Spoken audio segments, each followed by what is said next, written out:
In 1991, a game began to appear in arcades up and down the country. In fact, it began to appear around the world. This game was not a brand new piece of intellectual property. No, in fact, it was a sequel. And strangely enough, it was a sequel to a game not many people had really asked for a sequel to. A sequel to a game that a lot of people hadn't even played. Yet Nintendo scored a massive triumph over their main rival Sega in 1992 when they managed to secure the first console port of this game. They knew it would make sales of their Super Nintendo hit new heights. When the first preview started to pour in, there was one thing they would say, one rough statement that would be in there amongst the praise, amongst the excitement, and that was, "This conversion looks to be arcade perfect." In all honesty, this wasn't quite true. The conversion was not arcade perfect, but it was so close that without the arcade machine and home version side by side and a well-trained eye, the differences were too slight to care about given how fun the game could be. I'm obviously talking about Street Fighter 2. The game was responsible for the sudden increase of a whole genre, and just as Nintendo hoped, it did cause its machines to fly off the shelf. I remember the pure desperation kids at my school had when it came to trying to get their hands on it. Copies had sold out locally, adults had even resorted to buying new Super Nintendos which were bundled with the game just to get the game. A lad brought an American NTSC copy of the game into school, just the cartridge, no box, no manual, and when he removed it from the school bag and laid it on the table, people just wanted to touch it, look at it. You'd have thought he'd produced the Holy Grail from his brown satchel bag. So, having grown up playing on the Atari 2600 and the Spectrum and the NES and the Master System and having two buttons, this game really seemed revolutionary to me. The fact that SNES had 6 main buttons and all 6 of these would be used in Street Fighter 2, it almost blew my mind. This small little point made it feel like an arcade game in your home.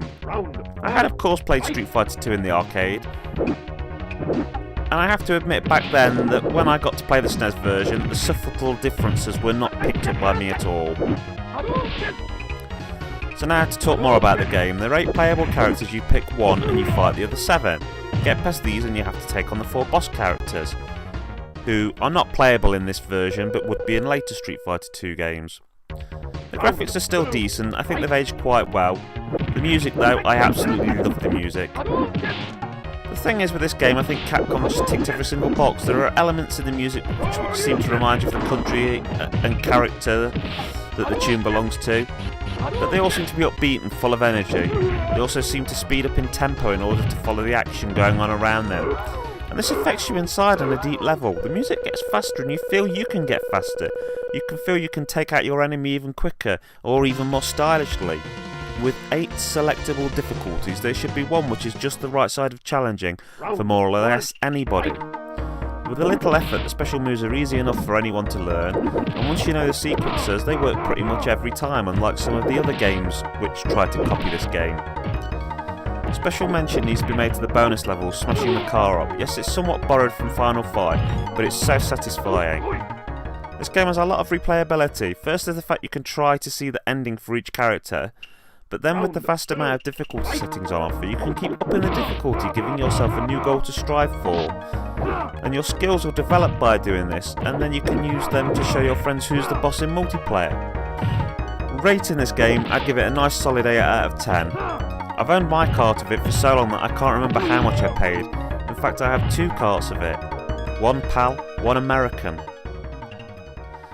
This is one of the games where a lot of people have to say things about the PAL conversion, the fact that it's slower and it has fairly sizable borders. Personally, it doesn't bother me too much. Unless you run the 2 versions side by side, it's not that noticeable. Should you buy this game if you own a SNES? Well, this is where things get a little bit tough. It's the first of 3 versions released for the machine, all of which have also made their way onto the Virtual Console services. And if you do decide you want this version on cartridge though, it will set you back £5 to £10, which is well worth it, but you might want to stop and consider all your options. If you own a PS3 or Xbox 360, then for £15 to £20 you can get the Ultra version of Street Fighter 4. And obviously now Street Fighter 5's out. That's for the PlayStation 4, there's a standard edition, but recently there's an arcade edition come out, which has got a whole heap more characters. It's a great game, Street Fighter 2 World Warrior, don't get me wrong, but you can sort of get more bang for your buck nowadays. So, unless you want it from a collector point of view, you might be better looking elsewhere. Okay, thank you very much for listening. Bye.